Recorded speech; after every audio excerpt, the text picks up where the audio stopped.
I'm Heather Francis. You're standing here with Real TV Films. I'm here with Elizabeth and Isabella Blake-Thomas. You guys are non-stop in the industry right now. Amazing mother-daughter duo. Can you tell us a little bit about what you're up to and what mental health means to you guys on the daily as you're working on your projects?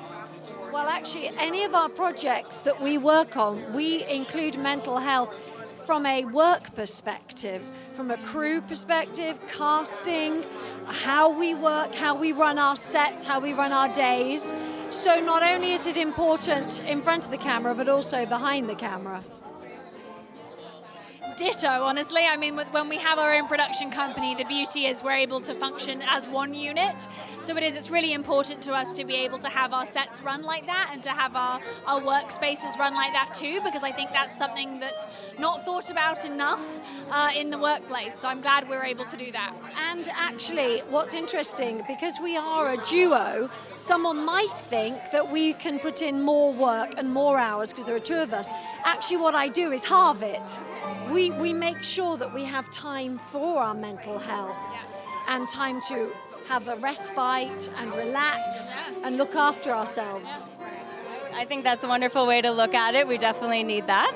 Now, you're mother and daughter. So what have you instilled in each other growing up throughout your life to make awareness of mental health to each other as family? Well, I actually wanted to ensure that you were basically nothing like me growing up and like my life growing up, which doesn't mean it was horrendous, but it was definitely a different time where you couldn't talk about what you were going through and you couldn't open yourselves up to discussing depression or how you felt. It was swept under the carpet. So I wanted to ensure that you didn't have that and you were able to talk about it and feel open. Well, and I think with the kind of generation that I'm a part of and the era that I live in and that I grew up in, I hope that I've been able to also encourage you to talk more about your feelings that maybe in the past when you were younger you didn't feel comfortable or have the free space to talk about.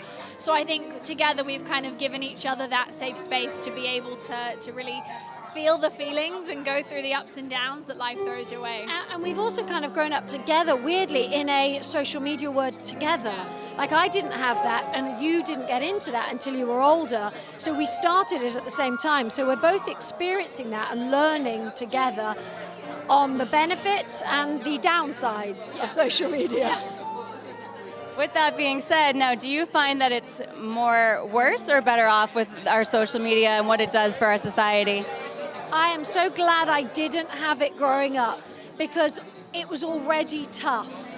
I cannot imagine how tough it is for these young people to feel that their entire lives are exposed to the real world constantly. I mean, yes, they might be choosing to do it, but they didn't know what it actually meant. Well, I think there are ups and downs, if I'm being honest. I think there's absolutely huge negatives to what social media does and how it makes people feel. But I've also seen, especially recently, the huge plus side that there is by being able to find community on the internet and find people that are going through what you're going through. And even outside mental health, just finding people with like interests and like minds has been a really beautiful thing. So I think as long as it's being used correctly, I think there's benefits. But I think just like everything in moderation is good. Isn't that the truth? Well, thank you guys for talking to us. You have a wonderful night, and thanks for coming out to support. Thank you so much.